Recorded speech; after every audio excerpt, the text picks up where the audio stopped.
And our leader is here. He's behind the curtain, and he is ready. Ladies and gentlemen, will you please welcome the former and next President of the United States, President Donald J. Trump.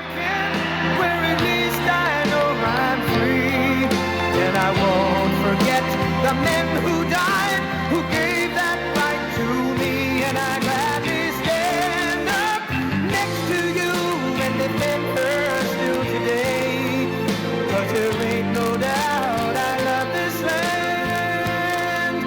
God bless the USA.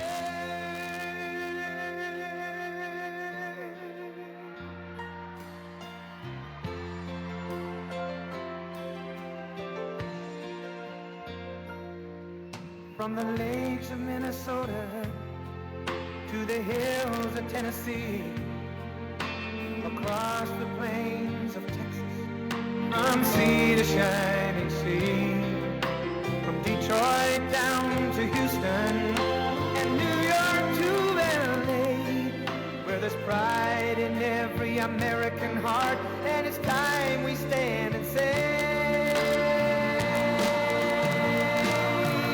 that I'm proud to be an American, where at least I know I'm free, and I won't forget the men who died, who gave that right to me, and I gladly stand up next to you and defend her still today, 'cause there ain't no doubt I love this land. God bless the USA.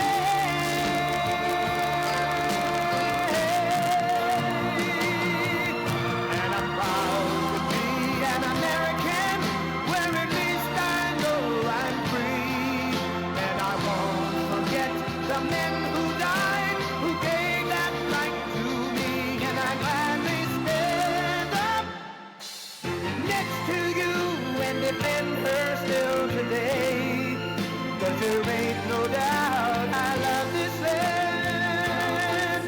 God bless the USA.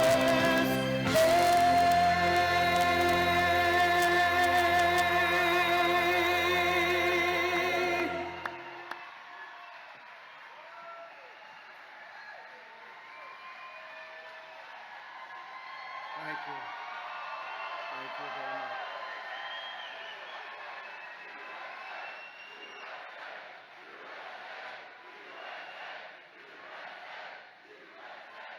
Well, thank you very much, and it's great to be back in South Carolina. Thank you.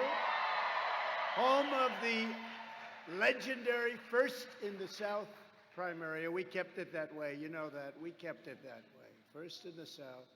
In 2016, South Carolina gave us 44 out of 46 counties. That's not so bad. It's a record.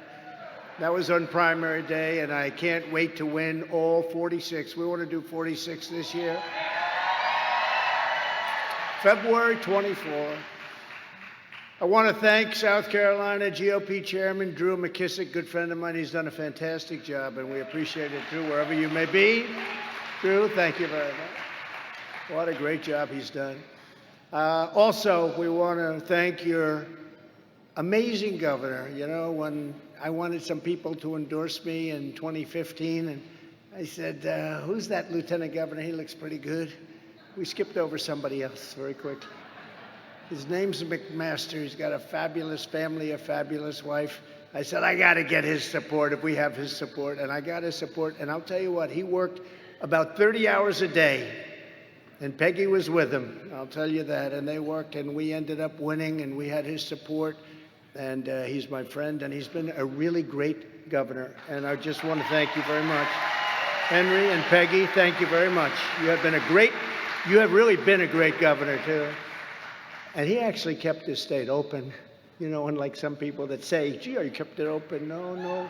A lot of beaches were closed. The place was closed and locked up. You did a great job.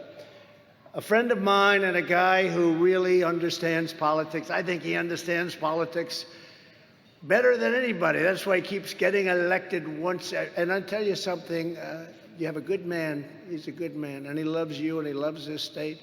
He's controversial, a little bit like I am. We maybe don't always agree on everything, but he's got a little controversy, but he's smart as hell, and he does a fantastic job for your state. Senator Lindsey Graham. Senator, thank you, Lindsey. Thank you. And he does a great job. And he's been with me, and I appreciate it. Solves a lot of problems, this man. Also, you have some incredible representatives that have been with me from the beginning. Joe Wilson. Where's Joe? Joe Wilson. I love it. I never forget his little outburst. Nobody knows what I'm talking about with that word, that little outburst. Where is Joe? He stood up. Where the hell are you, Joe? He stood up and he spoke from the heart. And we love him. Thank you, Joe. William Timmons. William, thank you, William. Thank you. Great job. And somebody that came in on the fly, and he's Fry. Russell Fry. Where's Russell? He went in and he did a job. Thank you, Russell. And he really has, those two guys and that whole group that I mentioned, they're warriors. Every one of them is a warrior, all different, all very different people, different forms of fight, but they're all warriors. And another warrior is your Lieutenant Governor, Pamela Evett. Pamela, great job. And former Lieutenant Governor, terrific guy, Andre Bauer. Andre. Attorney General Alan Wilson. Secretary of State Mark Hammond. Superintendent of Education Ellen Weaver. Friend of mine, Treasurer Curtis Loftus. Curtis, thank you. And National Committeeman Glenn McCall, Committeewoman Cindy Costa, State Representatives Daniel Gibson, Heather Crawford, Cal Forrest Jr., and Ambassador Ed McMullen. He's been with me from the beginning, too. Last but not least, today I'm honored and really honored to receive the endorsement of the Speaker of the South Carolina House, a man that's respected by everybody, a great guy with a fabulous wife and family. Representatives, Merrill Smith, please. Where is Merrill, please? Great job. Thank you very much. You've done a great job. We appreciate it. Merrill Smith. Also, one of the most important issues of the campaign will be who can rescue our country from the burning wreckage of Bidenomics. You know what that stands for, right? Henceforth, it'll be defined as inflation, taxation, submission, and failure. Under my leadership, we built the greatest economy in the history of the world. We actually built the greatest economy in the history of the world, and you were a big beneficiary in South Carolina. In fact, we did it twice. And when I get back in the Oval Office, and I always say we because we're getting back. It's not me, it's we. But we will do it once again, and it'll be bigger and better and stronger than ever before with all of the things you're watching, and it's horrible. I looked at New York City last night with what's going on there. I look at Chicago. I look at all of these different places, all run by Democrats, by the way. Not Henry, all run by Democrats. Henry, you must go crazy when you see the incompetence and the stupidity, but all run by Democrats. But day one, the Biden economic bust will be replaced with the historic Trump economic boom. We're going to have a boom like beyond what we had, and we had the best ever recorded. Any numbers you see that are economically positive right now in the Biden administration are because they're running on the fumes of what we created years prior to their taking office. We created something that was so incredible, and they're running on fumes right now because what they've done is unbelievable and so bad and so foolish and so stupid. The contrast between our agenda's incredible success and Joe Biden's crushing economic failures could not have been more stark.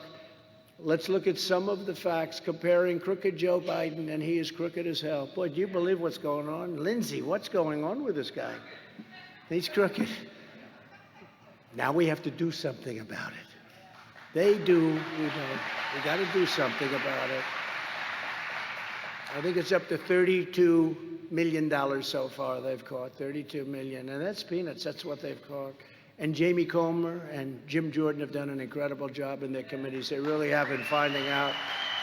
And they're being blocked every way along the way, but they don't care. They're going, and they've got a lot more. And they tell me, and they tell everybody, you just watch them, they say there's much more to come, and it's really bad.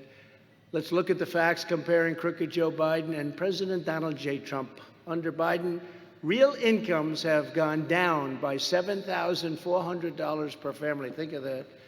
And under President Trump, yearly income went up on average $6,000. Nobody's ever come close to that number. During Biden's first 30 months in office, just 2.1 million new jobs were created. And by contrast, during my first 30 months in office, we created 4.9 million new jobs, a record, millions and millions more. Experts predicted, by the way, that we'd have a much lower number. We had a record number. Under Bidenomics, gas prices are again nearing $4 a gallon. Do you see what's happening? Gas is going up, everybody. Your cars are going to have to get smaller. And then they're forcing into all electric. Does everybody like the idea of all electric and you can drive for 1 hour? So crazy. These people are crazy. But gas prices are again nearing $4 a gallon. And for much of Biden's term, you have to remember, Americans have paid $5, $6, and $7 a gallon. And you're coming up and you're coming back to those prices again. You know, we did a great job in filling up the strategic reserves. And now he's just decimating. We have the lowest level, I think, ever recorded. And that's not meant to keep gasoline prices down for an election. That's meant for war, that's meant for military, that's meant for major emergency, and they use it just to try and keep it down, but they're almost out. It's almost down right to the bottom. Nobody's ever seen anything like it. And if you look at your energy costs and your gasoline prices, they're going up, and they're going up very fast, and inflation has reached the highest level in half century, and mortgage rates are now pushing a brutal 7%, and they are going much higher. Americans now have to pay $366,000 more in interest payments just to purchase a house. So you purchase a house, it's going to cost you almost $500,000 more in interest payments. When I was your president, the 30-year mortgage rate reached a record low of 2.65%. Doesn't that sound good? Doesn't that sound good? Inflation was less than 1.9%, and we had gasoline down to $1.87 a gallon. Under crooked Joe Biden, the radical Democrat communists have piled over $10,000 of job-killing regulatory costs onto the backs of every single American household. And they did this in less than 3 years. By contrast, under the Trump administration, we cut the cost of job-killing regulations by an amazing record number, $11,000 per household. You know, little things like your sink. You know, you buy a sink and no water comes out because they have regulators on the water. Even if you're in a state where water comes out of heaven all day long, doesn't make any difference. When you take a shower, I like to have, I have this gorgeous head of hair. When I take a shower, I want water to pour down on me. When you go into these new homes with showers, the water drips down slowly, slowly. You have suds, beautiful, nice, wonderful suds, a lot of money, Procter & Gamble, all that crap that they say is good. Probably cost them about 2 cents and they sell it for $10. But you can't, it takes you 10 minutes to wash your hair. You know what you do? You just stay in the shower about 10 times longer than you would have. It's the same. You probably use more water. I broke all that up. I opened it up. Your sinks, everything. They had dishwashers where the head of Whirlpool came to see me. They were in serious trouble in Ohio. And they said, we don't have any water. They don't let us use water. He holds up a little glass and he says, the bottom of the glass is water. That's what we're allowed for washing machines and dishes. And I said, that's crazy. So I immediately broke it up. We opened it up, and people got the greatest washing machines and dishwashing machines and everything. And we opened up the showers. We opened up everything. And you're talking about, for the most part, states that have so much water, they don't know what the hell to do with it. And we did a great job. He goes in almost immediately after he gets into office. He ended up putting the restrictors back on, all restrictors. So now you can go buy a new home and you can't wash your hands. It's really a terrible thing.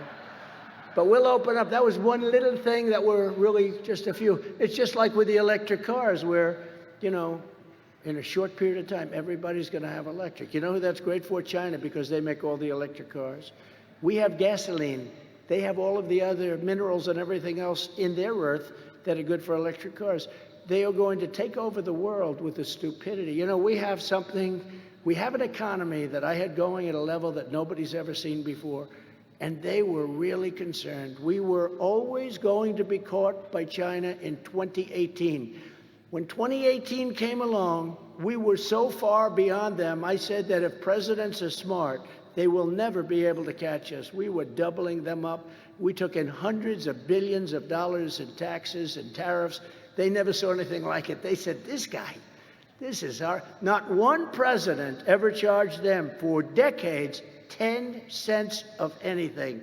They were ripping us off, just like most other countries of the world. They were ripping us off. It's actually hard to believe how we survived. But of course, you have $35 trillion in debt. And we were going to do so much with energy that we were going to pay off a lot of that debt, because we were, if you ever took a look at Saudi Arabia and some of these oil-producing nations, the kind of money that they make is astronomical. Well, we have more oil, I call it liquid gold, oil and gas, liquid gold under our feet than any other nation in the world by far. Did you know that? And we were going to supply all of Europe. We were going to supply everybody. We were going to make so much money, we'd pay off debt, and then we'd lower taxes again. We had the biggest tax cut in history. We were going to lower taxes still further. And then these guys get in because an election was rigged. They get into office, and what do? Let's stop drilling. Oil prices at the highest price ever, and they say, let's stop drilling. When oil prices are high, that's when you should say, let's drill and make a fortune, and let's pay off debt, and let's lower people's taxes. But they didn't do that. Joe Biden immediately shut down, first thing, almost the first day, shut down the Keystone XL pipeline, surrendered our energy independence and future dominance. We're going to be dominant we were going to produce more oil and gas than Russia and Saudi Arabia combined. And when I took over, we were in third place. When I left, we were long in first place. We were like a rocket ship. When you look at the graphs, we have them, and I'd show them to you. If you want to see me afterwards, I'll give them to you personally. But please don't say that, because you got a lot of people in this room up there. It's a lot of people. Congratulations, Drew. But now he's pushing the largest tax hike in American history. I don't know if you know that, but your taxes are going to go way, way up. President Trump got you the biggest tax cuts and regulatory cuts in history by far, and we achieved American energy independence for the first time in 60 years. And we were soon going to be energy dominant for the first time ever. We're going to be dominant. We're going to be dominant all over the world. And they stopped it. They stopped. And I fought for the workers of South Carolina like no president has ever fought before. And I appreciate, Henry, you're saying that. But it was very important to me. You know, we ran twice in the state. We won twice by a lot. We won both primaries. Now we're going to do it again, and this will be the single biggest and most important election in the history of our country, maybe in the history of the world, because we're going to turn our country around, because our country right now and our leader right now is an embarrassment. He can't put two sentences together. He can't speak. I watch. Everybody's on, even me, I'm watching. I say, oh, this guy, he can't talk. And, you know, when you look, I got to know these world leaders, President Xi, Macron of France, all these big leaders, every one of them. Kim Jong-un of North Korea, oh, sir, he's got a lot of nuclear weapons. I did a great job in North Korea. You didn't have any problems, right? But then you're having a problem now because he's not so happy. But all these leaders, and Putin would have never gone in, as an example, would have never in a million years, not even a thought of going into Ukraine. Wouldn't have happened. I told him you're not going in. And we got along good. Nothing wrong with getting along. We got along good, but he wasn't going in. They had no chance. And by the way, China would not be going in. President Xi would not be going into Taiwan. And He's awfully close to wanting to go in because he thinks your leader is incompetent. He has no respect for our country anymore. He respected our country so much. He was so afraid of me with the tariffs. No more tariffs, please. No more tariffs, please. Please, no more tariffs. Stop it. You know, when I first put the tariffs on, we took in hundreds of billions of dollars. I gave $28 billion to the farmers. But when I first put the tariffs on, China, very smart, by the way, sharp. Oh, the press hates when I say, you shouldn't say they're sharp. No, they got 1.4 billion people. They have a man that controls that very, very strongly. But when I say that, yes, he's an intelligent man, they say, President Trump said he's intelligent. Yeah, he's intelligent. He's so intelligent that he's been ripping off our country for years and years and years.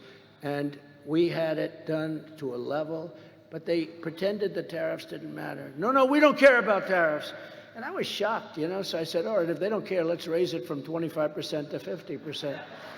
We never had a tariff, you know. They tariff us. If we sell something into China, they tariff the hell out of us, right?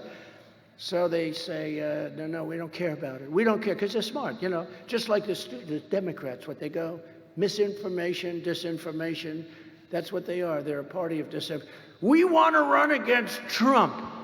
Well, if they did, they wouldn't have every DA in the nation. They wouldn't have all these people. If they wanted to run against Trump, they'd say, please, come on, step up to the plate. And by the way, virtually every poll, we're kicking Biden's ass. And that's the problem. That's the problem.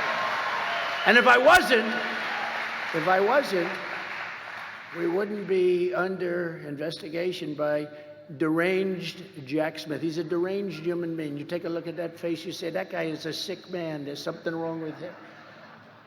Somebody said, why don't you be nice to him? I said, yeah, wouldn't matter. Wouldn't matter. This guy's a maniac.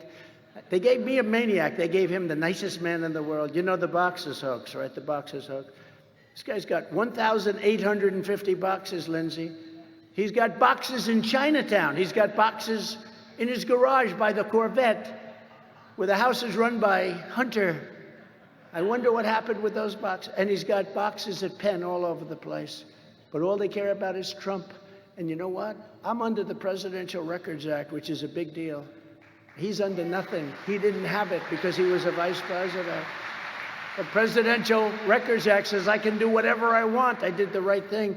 No, it's just a hoax. These guys, what they're doing with this election interference, and the Senate has to step up and do something. The House is doing a lot of things. But the Senate, under perhaps the worst leader in the history of our country running the Senate, Mitch McConnell, has to step up and do something, because they have done, and you have some good ones, and that guy right there is trying very hard. He's working hard, but they need a lot of other people. And they better do, and stop just handing out money every time. 1.7 trillion to the Democrats, and they get 10 votes.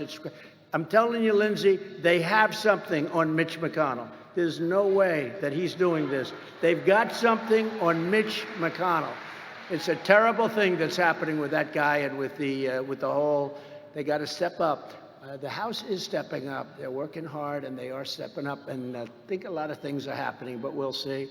I withdrew from the job-killing Trans-Pacific Partnership. I withdrew from the unfair Paris Climate Accord. This was the greatest ripoff. We had to pay billions of dollars, billions and billions of dollars, and China didn't have to pay anything. Russia didn't have to pay anything. India didn't have to pay anything. You know why? Because they're developing countries. They said, we're a developing country too. Did you see New York 2 nights ago? Did you see Chicago? We're a developing country too. We're a disaster country right now, and it's a real sad thing what's happening to America, I will tell you. I ended the worst trade deal in history, NAFTA. This was the worst trade deal ever. Everybody said you'll never get it ended. I got Congress to end it and replaced it with the best trade deal this country has ever made, the USMCA, the best trade deal ever made. And it's so good, in fact, that Mexico and Canada are now trying to renegotiate the deal with the Biden administration. And I would think that they have a good chance. All they have to do is see Hunter and work it out. It would be good. I mean, I think it's really good. But think of it, I gave the farmers $28 billion. You know, we talked about Iowa. We can talk about We could talk about South Carolina, but we talk about Iowa, Nebraska, farm states. I said, there's no way I lose Iowa. There's no way I lose any of them, including, I say, Wisconsin, because I gave the farmers $28 billion, which is the amount of money that China ripped off from our farmers over a 4-year period of time. I got them checks for $28 billion. I said, there's no way that anybody else would have been able to do that, except maybe Henry McMaster. He might be the only one. Henry, you would have been able to do it. But we gave him $28 billion. I said, there's no way we lose Iowa. And we're way up in Iowa. We're up like by 40 points or something. We created nearly 20,000 South Carolina manufacturing jobs in just 3 years, a record that maybe will be broken someday, but I don't think so very quickly, which everyone said could not be done, Henry, and you were a big part of it. You know that, right? I want to take full credit, so I don't like giving, but I like this guy so much, I'm giving him all this credit. You do have a great governor and a great first lady. And we delivered $140 million to ensure that Charleston has the deepest water port on the East Coast. And to that I say, Henry, do you want to make it the deepest water port in the entire world? Would you like to do that? We'll make it a little deeper, Henry, if you want. Henry would call me, we need some money to deepen the port. Oh, how much would that cost? About, $4 billion. Oh, that's great, Henry. Thank you. I appreciate it. But we have the deepest on the whole East Coast, and we might even work on it. Make it a little deeper. We'll make it the deepest in the country, and then it's the world. First it's the country, and then it's the world. But it's been a tremendous success, and it's an honor to have been involved. Crooked Joe Biden cares only about enriching his own family, as you probably have heard. I care about enriching your family. I gave up a lot to do this job, I'll tell you. I gave up a lot to deal with these thugs. You know what I get? Because I've done a good job, I get to deal with thugs.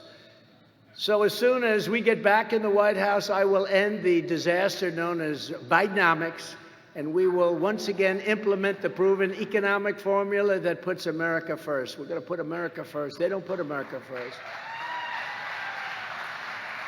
And very quickly, our economy will be great again, and our country will be absolutely, like I say, fairly quickly, like never before. We'll get it to a level that we had it up to, and we'll do things that nobody will believe. And, one of the good things about not having, not a lot of good when you look at millions of people pouring into our country every day, totally unchecked, and all of the horrible things that are happening with inflation and everything. But one of the things that is positive is that for 4 years, we've watched the most incompetent people and the most incompetent and corrupt president we've ever had destroy our country, and we'll be able to do things that we maybe never would have been able to do had we just done it the traditional way.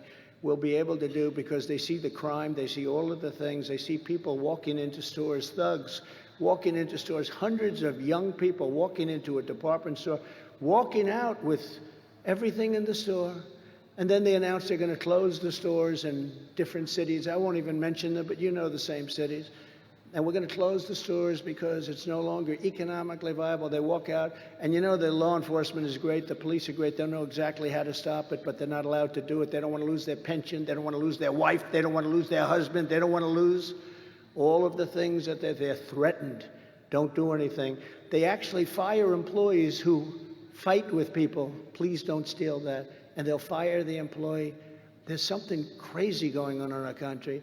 But we'll stop that, and we're going to stop it on day one. We'll terminate every Biden regulation that's harming South Carolina workers, of which there are many.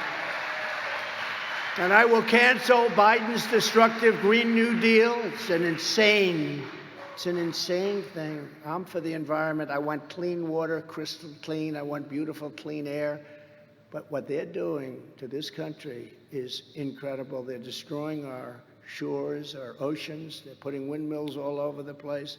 In New Jersey, they'd never had whales coming up shore. They might have one every 3 or 4 years. Now it's like routine. Whales, big, magnificent whales are being washed up on shore like nothing. It's so sad to see, and everybody knows the reason. Everybody knows the reason. To terminate this crippling electric vehicle mandates, we're going to do it. We're going to do it fast. And We will stop having all of these cars being built in China. We're building our cars back here. We're going to build them back here. They want to take that whole thing away from you like they did with Mexico and like they did with a lot of other places. I'll ask Congress to make the Trump tax cuts permanent. You know, your tax cuts that we got you, the biggest tax cut in history, you know, it pretty much is going to be coming due in a very short period of time. And when that happens, your taxes are going to go through the roof. That'll be a terrible thing, and that's given to you as a gift from the Democrats. Remember that. But we will reduce taxes even further. We'll get it extended, and we will reduce taxes further, because the thing that built our economy with the regulation cuts and those tremendous tax cuts, the incentive for people to work, and they don't have the incentive right now. Nobody knows what they're doing. Nobody knows. Nobody has any. They have no clue. They announce employment numbers which sound good, 3.5%, but nobody's looking for a job. So they're fake numbers. In other words, they don't include these people. They're fake. I spoke with Larry Kudlow. He said, it's so sad what they're trying to get away with. The whole thing with these people is a con. It's a con. It's like a con job. It's disinformation. Like Russia, Russia, Russia, disinformation. It's all disinformation. These are crooked people. These are very bad people, and they're very dangerous people. To bring tens of thousands more manufacturing jobs back to South Carolina, I will impose a border tariff on all foreign-made goods. So if they want to sell into our country, and if they want to take our jobs by doing that, we're going to have a tax that's going to be a privilege tax. And this has happened before. You know, in the 1890s, we had a president who was extremely strong on exactly what I'm talking about right now. We had an unbelievably profitable country. We had a country that had so much money, they actually had a commission set up. How do we spend our wealth? They had so much money coming in. I don't know if you know this, Lindsay, it's an incredible part of our country. That's when we built the dams and the this and that, we built everything. And that was an amazing age. What happened is we had commissions set up how to spend our wealth. We had so much wealth because we charged people for the privilege of selling into our country. They want to sell into our country. You have to pay to do that. It'll also pass what's called the Trump Reciprocal Trade Act. And I don't want to get Lindsey Graham in trouble, but he told me that this is not like he's sitting there saying, oh, please don't say. He doesn't know what I'm going to say. But I don't want to get him in trouble. But I thought it was really sort of incredible. I said, Lindsey, I want to pass a reciprocal trade act because we have countries that in order to do business in those countries, we have a 200% tariff, a 250%, 100%, a 50%, massive, massive numbers, so that our factories in South Carolina can't really sell it to these other countries because they have a tax. So what I want to do is called the Reciprocal Trade Act. If they charge us a tax, we charge them a tax. He said, well, you know, it's very interesting. So you're saying that, because again, this is not, he's got some incredible strengths, but this is not something that he considers to be his strength. He said to me, so you're saying that if they charge us 100%, we charge them 100%? I said, that's right, Lindsey. He said, you got my vote, 100%. And he did. We had his vote. But we had other senators that were very stupid. I said to one who's no longer with us, happens to come from the state of Pennsylvania. I won't mention his name. But I'd say to him, Senator, let me ask you, China's charges us like 175% tariff on certain products. We charge nothing to them. They just dump it in this country. Do you think we could charge them 100% tariff? No, sir, that wouldn't be free trade. I said, oh, what about 75%? No. They're at 175%. We're at 75. What about 50%? What about 10%? No, sir, you can't do it. I said, he's either the dumbest son of a bitch I've ever seen, or there's something going on. There's something going on. We're going to do a reciprocal trade act because the entire world rips off the United States of America.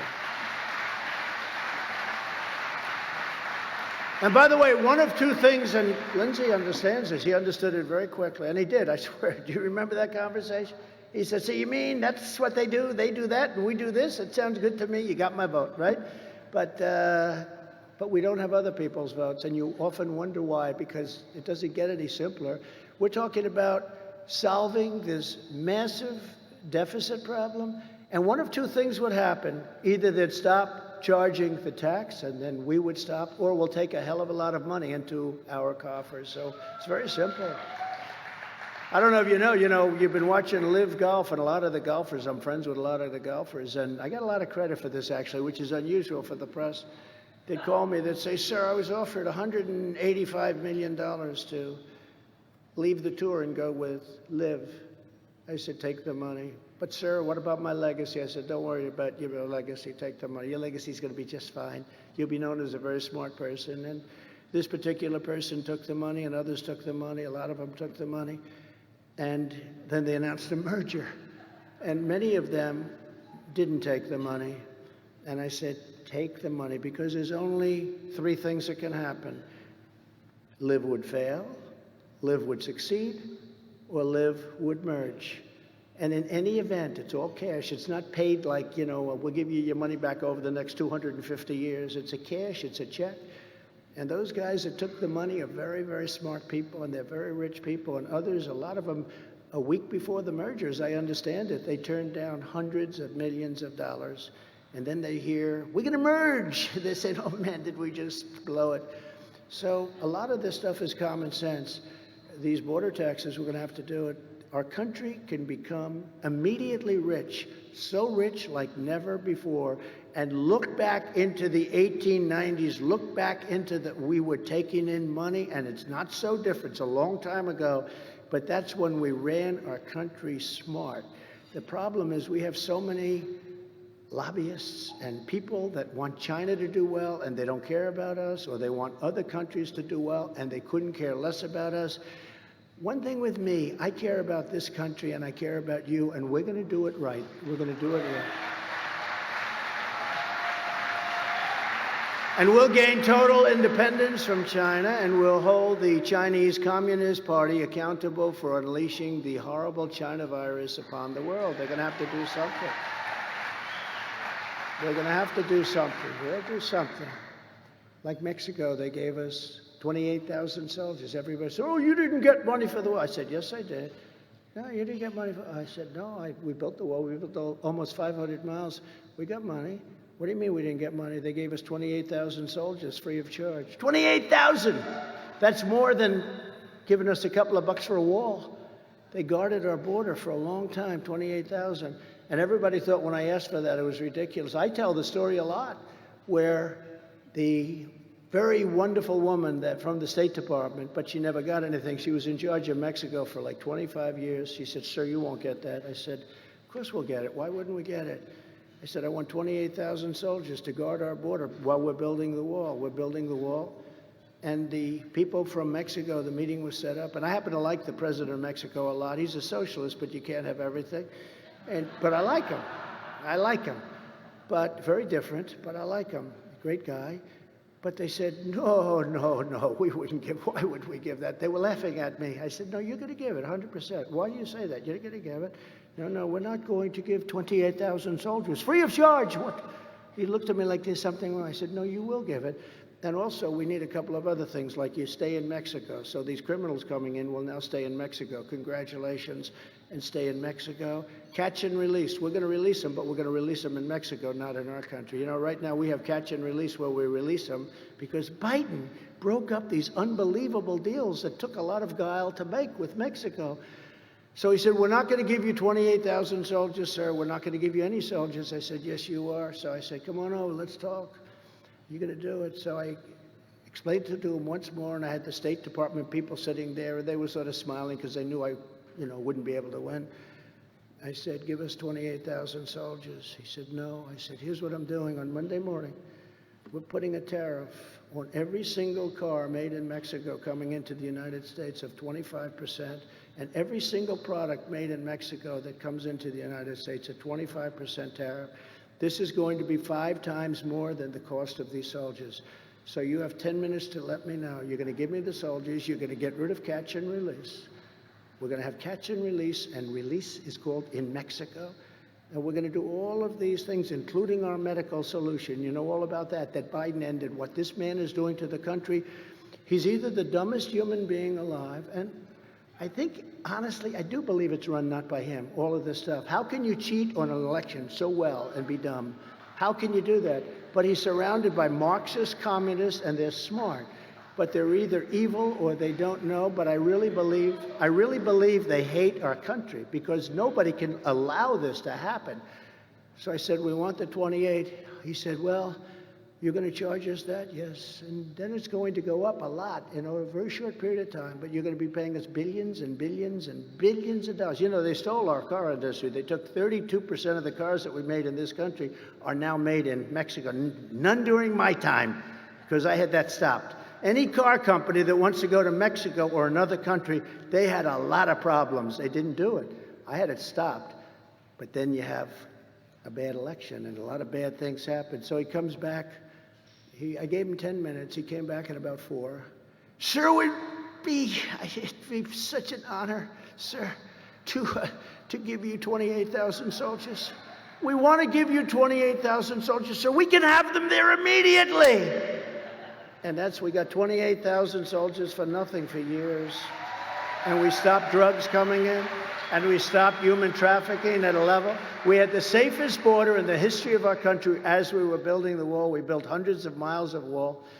And then we said, we completed that, and then we said, let's build another 200 miles, because we saw areas where it was really bad. And we had that whole structure was built. All they had to do was install it. Would have taken 3 weeks, and they unfortunately took over, and they refused to put the wall up. And then they actually took the wall, because Texas and Arizona wanted to put it up.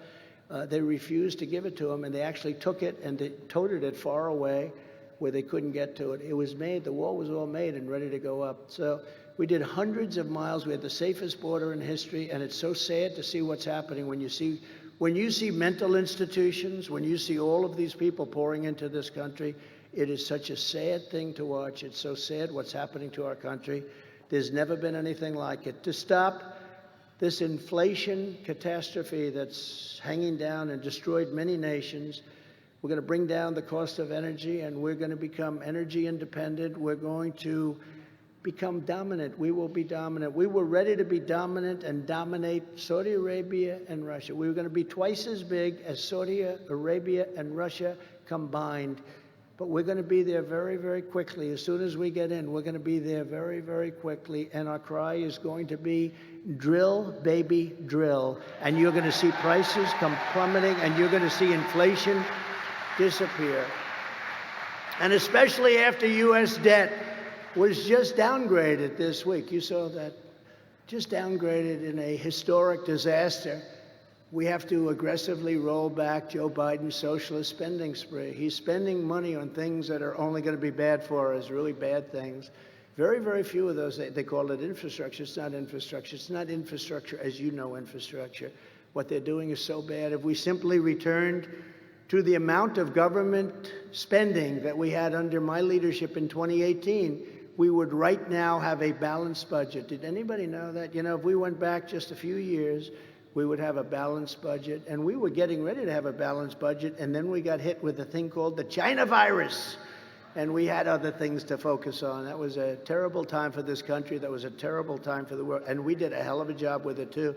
What we did with that was incredible, with all of the things we had to do, because our country was totally unstocked. We had nothing.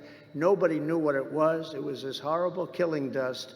But it came out of Wuhan. And I said right from the beginning, it comes out of that lab in Wuhan. And everybody said, he shouldn't say that. He's wrong. He's wrong. It turned out that I was right. With this goal in mind, I will fight to implement major spending reductions by restoring the president's historic impoundment power, which will enable us to cut massive amounts of waste and stupidity. Not good things, but waste and stupidity, and return billions of dollars into the U.S. Treasury. We used to have this, and now we don't. And unlike a guy named Ron DeSanctimonious, has anyone ever heard of him? Very disloyal guy. I got him into office, and then he said, yeah, I guess I'd run against him. Why not?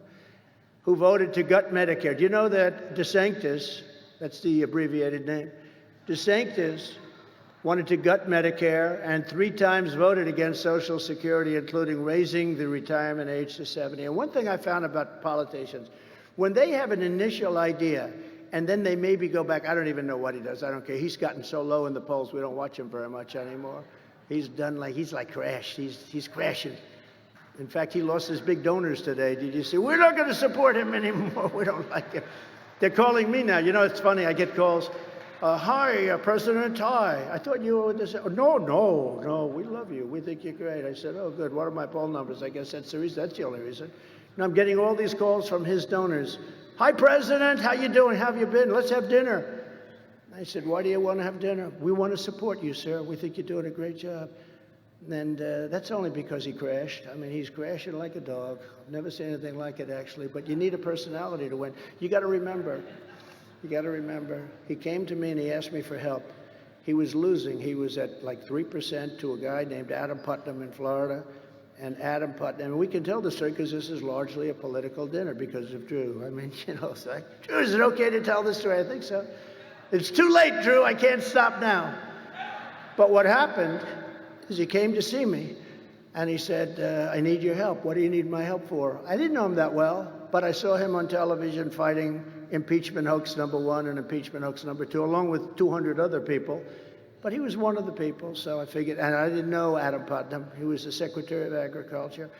And he came in and he said, I need your help. I said, let me tell you, Ron, you're so far behind that if we brought Abraham Lincoln and George Washington together back from the dead, there's not a damn thing they could do. No.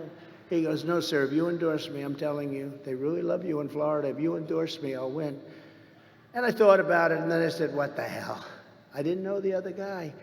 And I said, all right, let's do it. I wrote up a beautiful endorsement. I put it out. He became like a rocket ship. And within 24 hours, he was leading. Everybody knows the story is very true. He's actually acknowledged it. It's all over the place. Thank you very much, what you've done for my career, my family. He said, we will build a wall. He said, telling this kid, did you ever see that one? We are going to build a wall, like Mr. Trump said. So he ends up winning. Then I had to get him by this guy named Gillum. Gillum was the hottest politician in the Democrat Party, other than Stacey Abrams, the two of them. They were the two hot politicians, Stacey Abrams and this guy. And he was running, and Ron didn't think he could beat him. He calls me, could you do a rally? Then he calls me, could you do a second rally and a third rally? We did, I think, 3 rallies, and massive crowds. And I said, Ron, you're going to win. Anyway, he wins. 4 years later, they say, will you run against the president? And he goes, I have no comment on that. I said, did that guy say he has no comment? That means he's running. That son of a bitch, he's going to run against me. So that's a little political story, and I started hitting him very hard very early. I hit him so hard, I don't think he knows what the hell happened, actually. He's still trying to figure out. Today he was in New Hampshire. He's campaigning. He had a big thing. They were advertising it for 2 weeks. 7 people showed up, 7 people. So he doesn't know what the hell hit him. He got hit by a very, very big hammer. But, you know, you got to do that. And then my people would tell me, sure, don't hit him that hard. He's a Republican. I said, I don't give a damn if he's a Republican. So it's one of those things. But he's dying a pretty quick death. He should stop. You know, he could have had 28. I think he could have probably been in pretty good shape. Although, you know, you still have to campaign. It's not easy. This is not an easy business. People come out, they think they're going to have 28. But then they got to run against guys like Lindsey Graham and McMaster and some of the people. It's not easy. But he was in good shape to do. But I think I don't think he's going to be electable anywhere. And that's okay with me. But I will always protect, unlike the sanctimonious, I will always protect Medicare, and I will always protect Social Security. But remember, when they go against Social Security, and then they say, oh, I love Social Security, they always end up going back to those things and doing what their original instinct is. I've seen it over the years, hundreds and hundreds of times. We need people with courage, not a former South Carolina governor who's afraid to show up at this beautiful event. You got to show up at these events, Nikki. Oh, did I say that? All I know is somebody else had Nikki and I had Henry and I had Peggy. And they went out and they didn't stop and we won and we won. I'll never forget that night. That was a great night, Henry. Right? I said, I wanted Nikki. I helped her a lot over the years. I wanted Nikki, and she went with somebody else. I said, but I got lucky because I got Henry, and I'll take Henry anytime. We did a great job. That was some campaign, right, Henry? And we did better the second time, actually. We did better. Actually, we got many millions of more votes the second time. You know that. Our opponents know that no one can beat us on the economy. This is going to be largely about the economy, but it's also going to be about the border. Nobody can have a border like that. You see what's happening in our cities. Nobody can have a border like that. I really think, everyone tells me, it's about the economy, sir. But, I won on the border in 2016. The border was a big deal in 2016 because it was a disaster. Nothing like it is now. But then guys like Tom Homan, I got them involved, and Brandon Judd, Border Patrol, the ICE people. These are incredible people. They want to see something good happen for our country. But I got them involved. We had the greatest border. But I did such a good job when I ran in the first time with the border that with 2020, it no longer became an issue. It wasn't an issue. The border had nobody ever mentioned border. So sometimes you can do such a good job that it hurts you politically. I said, does anybody want to talk about the border? Sir, that's down to the last thing that anybody, because I stopped human trafficking largely, brought drugs down to the lowest level they've been in 37 years. I had a deal worked out with President Xi. He was going to give the death penalty to people that had anything to do with sending drugs in through Mexico, and the particular drug, which is the worst, which happens to be made, he was going to criminalize it. But when I was out, he was happy because he didn't have to do any of that. He didn't have to do any of that. They were going to criminalize it, and they were going to make it so painful that it would have stopped. We were doing a hell of a job, and we did so good, though, that we did such a great job that it no longer became a subject. It was never a debate subject. Nobody ever mentioned the border. And these clowns got in, and right from the beginning, they opened up the country.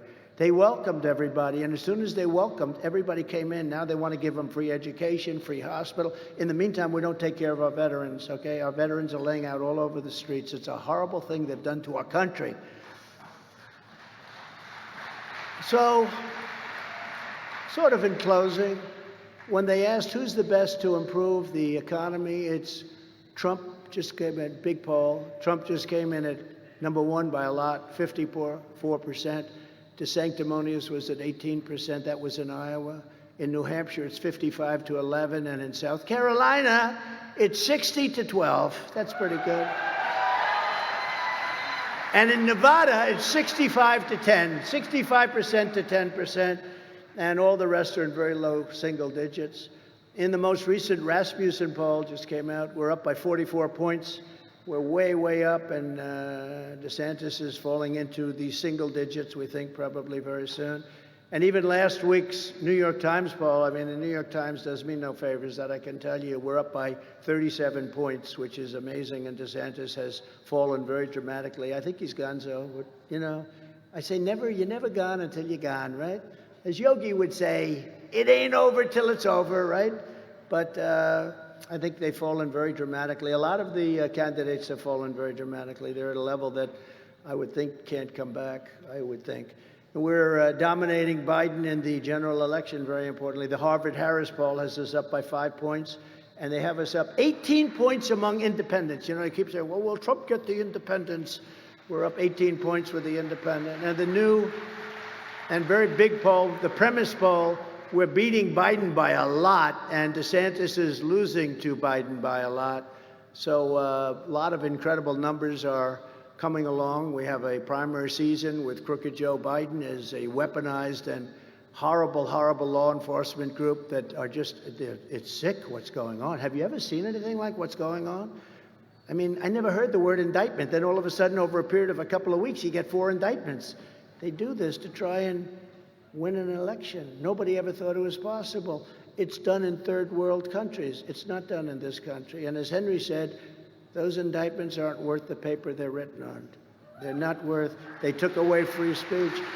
In one case, you have the Presidential Records Act. I'm allowed to do whatever. You got to read it. I read it to people. As soon as you read it, they say, oh, I have no idea. They didn't know that. But in the other case, it's free speech. This means that we cannot ever criticize or look after election. Once that happens, you have tyranny. We can't look at elections. We cannot criticize. Well, Hillary Clinton criticized, and all of these, Stacey Abrams still hasn't conceded. All of these people criticize. You would have half of Congress right now in jail. It's the craziest thing I've ever seen. He is criticizing the election. And let me tell you, there's a lot to criticize, which you'll find out over the coming weeks. Isn't it terrible that a political opponent, though, can haphazardly charge you with a fake crime in the middle of your campaign in order to interfere with your time, your money, your message, and there is nothing you can do in theory to stop this travesty of justice? Isn't that a shame? You have a campaign, you're doing well, and think of it, they had 2.5 years to file this thing. 2.5 years, more than that. But they had 2.5 years long before the campaign started. They could have filed this 2.5, almost 3 years ago. But it's another Russia hoax. And it shouldn't be allowed to happen. The fake charges put forth by the Biden sham, we call it a sham indictment. And the man that's doing it, I really believe he's mentally ill. But these are outrageous, and it is an outrageous criminalization of political speech. They're trying to make it illegal to question the results of an election. By the way, you have to see the pundits, even pundits that hate me with a passion, very liberal, very far left, they're saying, you can't do that. You're not going to have anything left. But only a party that cheats at elections would make it illegal to question those elections. That's the only ones that would really make it difficult. If you can't challenge a rigged election, think of it. We're not looking to do it. We want... they don't go after the people that rigged the election. They go after the people that want to find out what the hell happened. It's a disgrace. They should be going after the people that rigged it. But you don't have strong borders and you don't have good elections. You really don't have a country. So they rigged the presidential election of 2020. And we're not going to allow them to rig the presidential election of 2024 because our country's not going to survive. Joe Biden is the most incompetent and corrupt president in United States history. The Biden crime family was taking in money from China, Ukraine, Russia, and many, many other countries. And now, whenever more Biden corruption is exposed, his henchmen charge me with crimes. Every time we are going to have a meeting, they announce Jim Jordan, Jamie Comer, we're going to have a meeting tomorrow with Archer. We're going to have a meeting tomorrow. And they end up indicting me that same time because I get a lot of publicity. So this way, nobody knows what's going on. It's called a cover-up. Every time the radical left Democrats do this and the Marxist, communist, fascist indict me, I consider it a great badge of honor because I'm being indicted for you. I am being indicted for you. I don't like that deal so much, by the way. I don't like that deal, but that's okay. No, I'm being indicted for you. I'm being indicted because of what we've done, and I'm being indicted because they're afraid of all of us, because we have a movement that's never been seen in the history of our country. Make America Great Again, MAGA. It's never been seen. There's never been anything like this. And never forget, our enemies want to stop us because we are the only ones who can stop them. We're the only ones. And this is why this election is so important. They want to take away my freedom because I will never let them take away your freedom. I'll never let that happen. They want to silence me because I will never let them silence you. And in the end, they're not after me, they're after you. I'm just standing in their way, and I will never stop standing in their way. You're going to be protected. I promise you this, if you put me back in the White House, their reign will be over and America will be a free nation once again. We're not a free nation right now. We're not a free nation. We have no borders. We have horrible, unsafe elections, and we have a absolutely dishonest and crooked press for the most part. We have a dishonest press. And you people should be ashamed of yourselves. They don't even write about all of these crimes that they don't write. You look at the mainstream media, they find millions and millions of dollars going into Biden's account, and they don't even write a story about it. It's hard to believe. And they should be ashamed of themselves. From the first day in office, I will appoint a special prosecutor to study each and every one of the many claims being brought forth by Congress concerning all of the crooked acts, including the bribes from China and many other countries that go into the coffers of the Biden crime family. It's often said that Republicans don't fight hard enough, and I agree with that. They don't fight hard enough. They're very good people, but they don't fight. They have other assets, but they don't fight hard enough, many of them. But they don't say that about Trump, and I think it's one of the reasons that we're doing so well. We fight like hell, but boy, sometimes we gotta have these Republicans step up. The senators have to step up.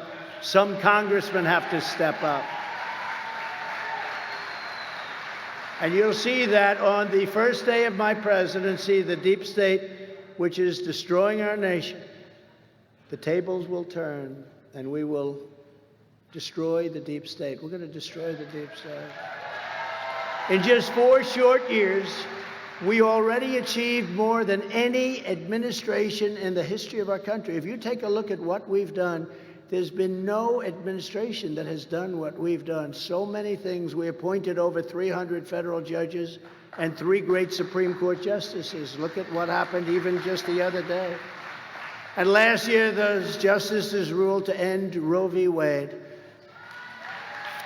And I have to tell you, the pro-lifers have now a tremendous power to negotiate, which they didn't have before the ruling. They have to understand how to talk about it, because Republicans, you're going to have to learn how to talk about it. You have something that everybody said was not doable, but you have to understand it, and you have to know how to talk about it. This moves the issue back to the states where all legal scholars wanted it. On both sides, they wanted it back in the states. President Ronald Reagan liked me, but he felt very, very strongly about supporting the 3 exceptions for rape, incest, and the life of the mother. And a lot of people agree with that. A lot of people in the Republican Party, most people. But you have to go your heart. You have to follow your heart. You have to do what you think is right. But felt very, very strongly about it. Remember, the Democrats are the radicals on this issue because they are willing to kill babies in their 5th, 6th, 7th, 8th, and 9th month, and even after birth. That's radical. That's far more radical than the Republicans are. But they've energized this issue, and the Republicans are going to have to learn how to fight it. The Democrats are the extremists on this issue. And if you think about it, what we have been able to do, bring it back to the states, but we've given you tremendous negotiating power. You had none, because they could do whatever they wanted. They could kill all the babies. They could kill them even after birth. And there are some places that give actually legislation after birth. It's the most incredible thing I've ever seen. They are the radicals.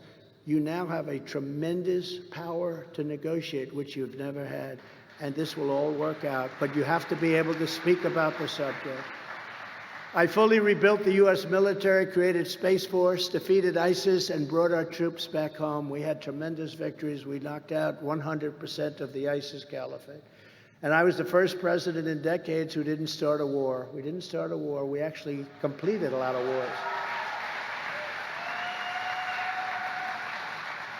But all of that was just the beginning. Here's some of the agenda that we'll immediately implement when we become, all of us together, become 47th President of the United States and my representatives.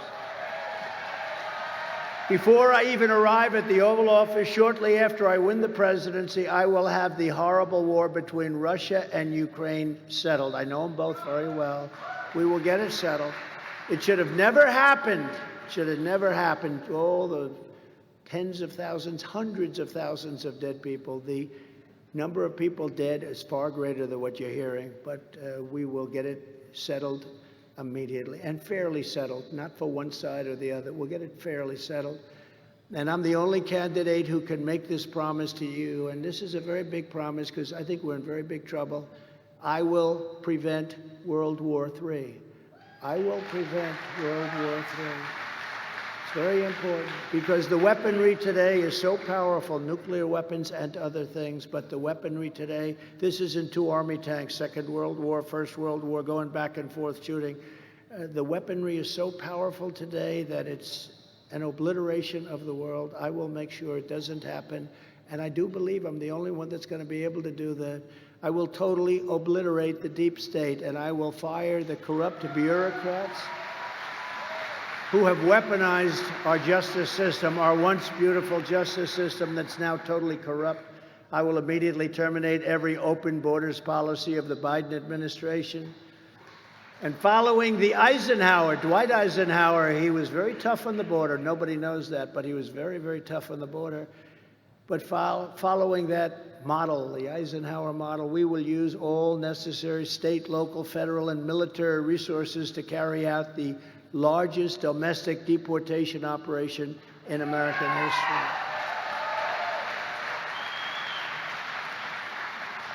You know, there's a recent story in one of the newspapers that they were in a South American country and they were interviewing a psychiatrist who was sitting at a table, and they said, "How long have you worked at this hospital?" A large mental institution, insane asylum actually, but it's a mental, they said, "Please don't use that word," but it was a mental institution. He said, "I've been here for 22 years and I've been so busy, I worked so hard, every hour of every day I worked, but now I don't have any patients.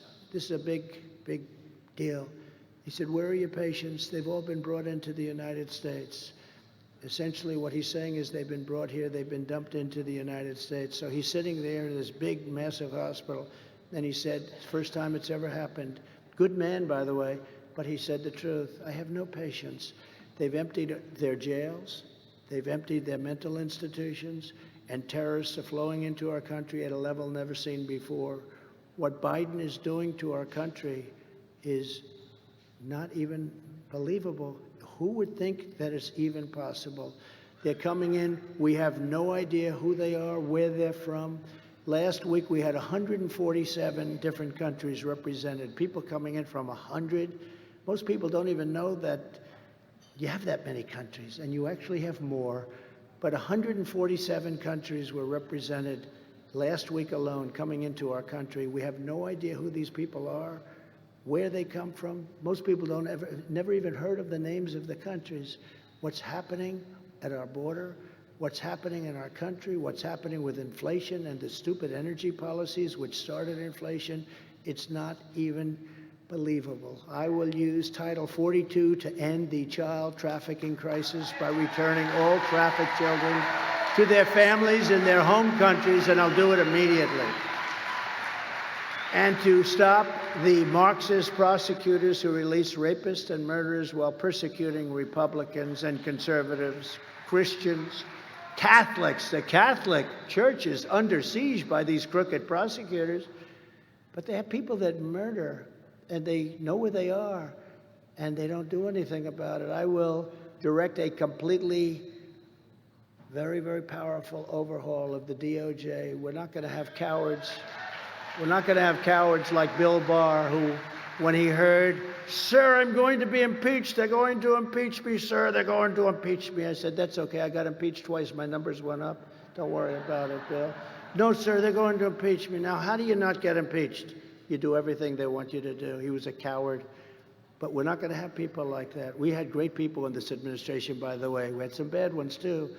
But we had great people in this administration. When you think that we rebuilt our military, we defeated ISIS. We also have great generals. We have phenomenal generals, phenomenal leaders, but not the ones you see on television, real ones. And we did so great with ISIS. I was told ISIS would take 3 to 4 years. We did it in 4 weeks because we had some generals that were unbelievable that I met, that I have great respect for.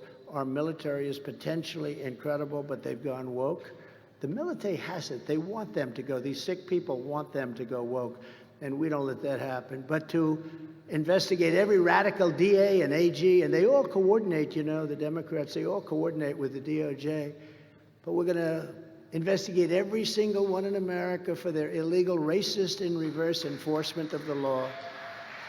Because we can't have a country like this. On day one, I will sign a new executive order to cut federal funding for any school pushing critical race theory, transgender insanity, and other inappropriate racial, sexual, or political content on our beautiful children.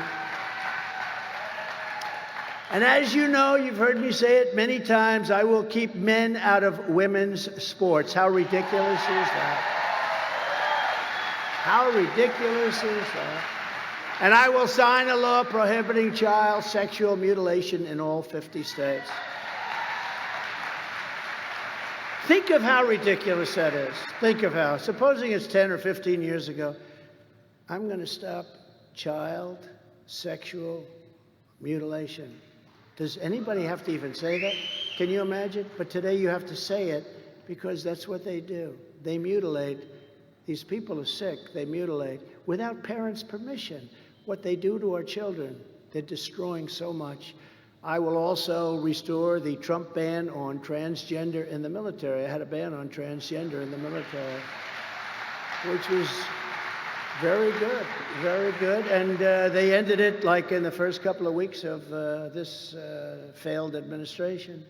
But just as I did 4 years ago, I will fully uphold the Second Amendment. I will hold, you have your rights, you have your rights. You know, they want to defund the police and they also want to take away your guns. No, you can't do that, especially where we are right now as a nation. You can't do that. I will secure all of our elections. We will have secure elections, and our goal will be one-day voting with paper ballots and voter ID. Very simple. You know, France did it. France had mail-in ballots, and they were a disaster, and they went to paper ballots and voter ID, and it was one-day voting, and they had 36 million votes, and they had a winner and a loser. Everyone went home, and now they're focused on their next election in 2 years. But until then, Republicans have to win. We have to win in 2024. We have to be able to do all these things we want to do with so much. We did so much, and we can do so much more. We want to make this even a better administration. We had judges, all of the things we did. I mean, all of the things we did, even medically, right to try. For 58 years, they've been trying to get right to try. That's taking our advanced medicines, and if somebody's terminally ill, using that medicine to make a person better, but they couldn't get the approval. So people would either go home and die, they had no money, or if they did have money, they go to Europe, they go to Asia. But we have the greatest labs in the world, and I got it approved, and it wasn't easy. And we got it approved through Congress, by the way. We got it approved, and we're saving tens of thousands of lives. It's an incredible thing where they're able to, you know, the doctors didn't want it because of the risk. The country didn't want it because they didn't want to be sued. The insurance companies didn't want it. The labs didn't. Nobody wanted it except me. And I got it done. And I had everybody sign a piece of paper. You're not going to sue the country. You're not going to sue the labs. You're not going to sue the insurance company. They're terminally ill people. And many of those terminally ill people are now living and very happily. It's an incredible success. Nobody talks about it, but I'm very proud of it. Right to try. And I hope nobody in this room needs it, okay? I hope nobody needs it, but it's an incredible thing we did, and we can use these space age, these incredible things that are coming out that won't be approved by the FDA maybe for 5, 6, 7 years. I got it from 12 years down to 5 or 6, and we can do even better. But it takes a long time to get it approved for a lot of good reasons. It takes a long time. We cut it in half. But you know what? A lot of people are right now living, and many people are living perfect lives because of what they've been able to do and because of a thing called right to try. So this is just a few of the things we're going to do to restore our country to greatness. The United States is a mess. Our economy is crashing. Inflation is totally out of control. China, Russia, Iran, North Korea have formed together as a menacing and very destructive coalition. Our currency is crashing, and we will soon no longer be the world standard if we keep going at the level we're going, which will be the single greatest defeat in over 200 years. If we lose our currency and if we lose our standard, it won't happen with me. I won't let it happen. It won't even come close. It's not even a chance. Just like Russia would have never invaded Ukraine and China would never have even thought about raiding Taiwan, and we would have had a much different outcome in Afghanistan. You know, I got the troops down to a very low number. We were going to keep Bagram, by the way. Keeping the big Air Force base was so important, and you're right. We gave up Bagram. They left one night. The lights were on. They left the dogs, by the way. Everyone said, did they take the dogs? No, they left the dogs. But we were going to keep Bagram. And that's where the people should have left from, Bagram, not where they left from. But think of that. That was, in my opinion, the greatest embarrassment in the history of our country. We've never had an embarrassment like Afghanistan. And I went 18 months without one American soldier being killed, 18 months. I spoke to Abdul, the head of the Taliban, still the head. He's now running the whole operation, but he was the head guy. And the media got angry. They said, why is he speaking to him? It's like Jesse James. Why do you rob the banks? I robbed the banks because that's where the money is. Well, I spoke to Abdul because that's where the danger was. He was the head of the Taliban. And I was very tough. I said, look, you do this, you're going to have bad things are going to happen. Bad things. And he said, but why do you send me a picture of your house, of his house, and why? And, but I said, bad things are going to happen if you do this. And anyway, it was a good conversation. We didn't lose one soldier, not one, not even shot at, for a period of 18 months. And then we had the change of administrations, and these complete idiots went in, and we had that horrible withdrawal where we took the military out first. No, the military comes out last. They left $85 billion worth of the best equipment anywhere in the world that I bought because I rebuilt the military. Think of it. And we have hundreds of people, maybe thousands of Americans over there living in hell, and we have no idea. But what happened there is the greatest embarrassment in the history of our country, and I think it's largely responsible for Putin to look at that and say, hey, these people are incompetent. I'm going to go and raid Ukraine now. I really believe that. That was such a horrible, horrible time. And now the fake news doesn't want to talk about it. It's like a lost subject. A lot of people don't even know what you're talking about anymore. But we were getting out, but we were going to get out through strength and dignity. We were going to keep Bagram, not because of Afghanistan, but we were keeping Bagram because it's 1 hour away from where China makes their nuclear weapons. And it's a massive base, cost billions and billions of dollars to build many years ago, and we just fled like we were surrendering. It's a horrible thing. That was one of the worst times I've ever seen in our country. If you took the 5 worst presidents in the history of the United States and added them up, they would not have done near the destruction to our country as Joe Biden and the Biden administration have done. There's never been a president so bad as this.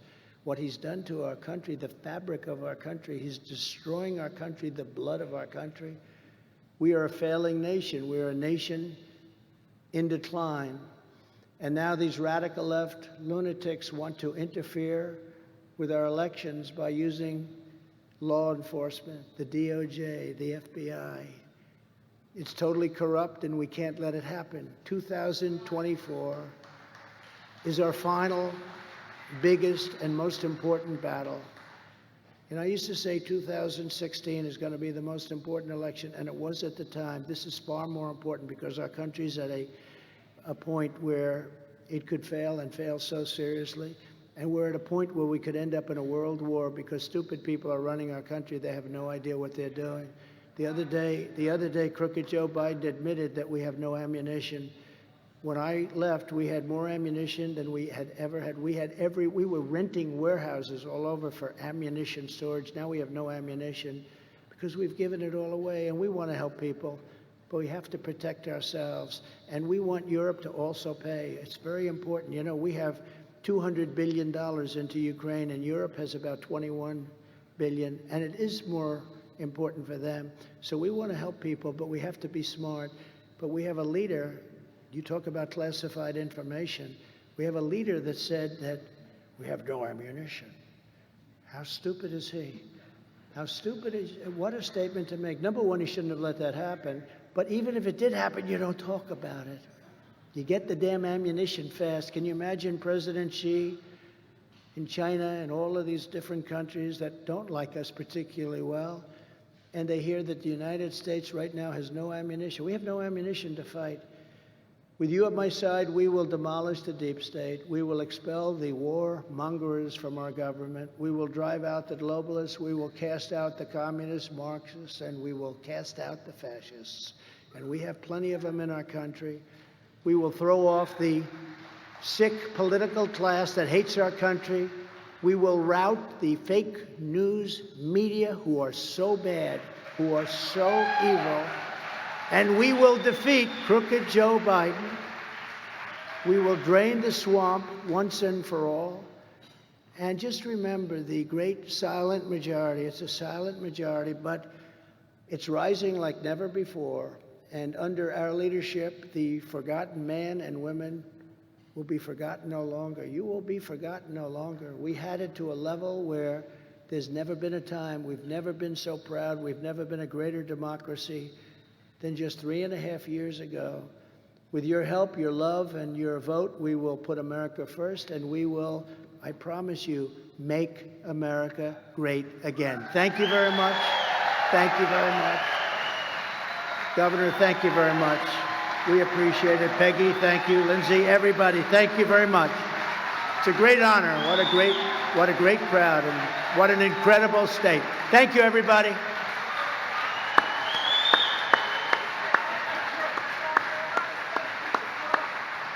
Thank you very much. Thank you. Thank you, everybody. Thank you, Lindsay. Thank you, everybody.